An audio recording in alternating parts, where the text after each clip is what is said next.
Our guest today is Andrew Greene, a journalist at the ABC. Thank you for coming. And my first question is, what brought your family to Australia? My maternal grandparents were from Moravia in Czechoslovakia, and after World War II, as communism was taking hold in Czechoslovakia, they decided to escape as political refugees. They ended up going through Vienna and they settled in a migrant refugee camp in Italy and waited for a passage to come to Australia.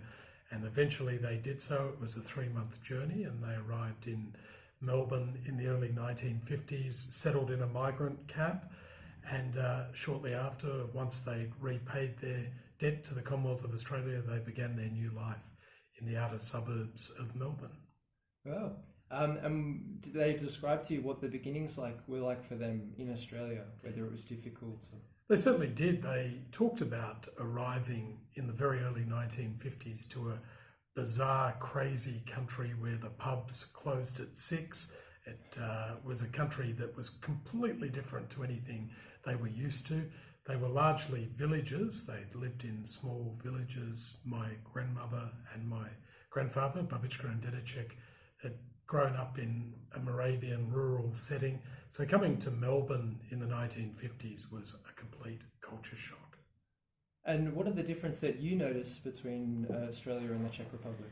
While you're doing that, I'll just ignore that.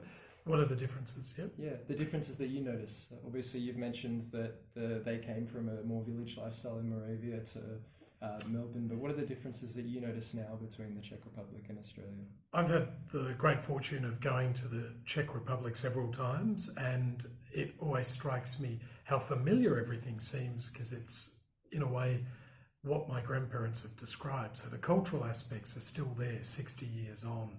The way people interact with each other, the way they talk, the respect that's shown to elders, that sort of cultural difference is quite profound, I think, and it's something that's comforting and familiar when I go back to the Czech Republic. I kind of hear my grandparents when I speak to particularly older Czech people. It's something that really strikes me. I'm very fortunate that I grew up speaking Czech. While my language skills aren't as great as I would hope them to be, I'm certainly able to understand the conversations and what people are saying around me.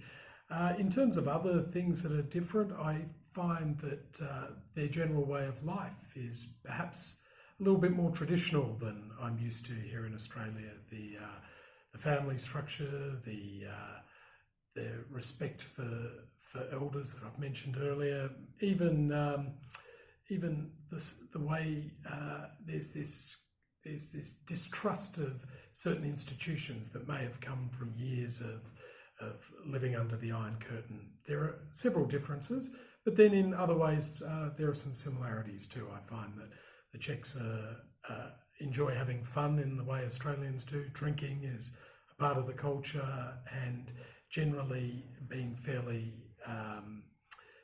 informal is a big similarity between both countries. Is there anything you miss about the Czech Republic when you're here? Oh, definitely. It's almost like it's more civilized there. There are things open late at night.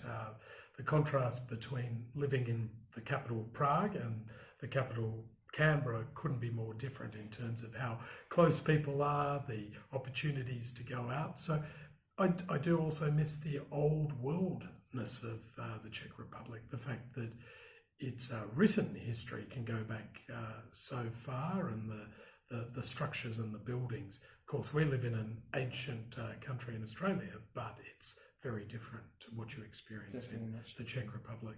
And is there anything you miss about Australia when you're over in the Czech Republic? Look, I probably miss the food in Australia more than anything.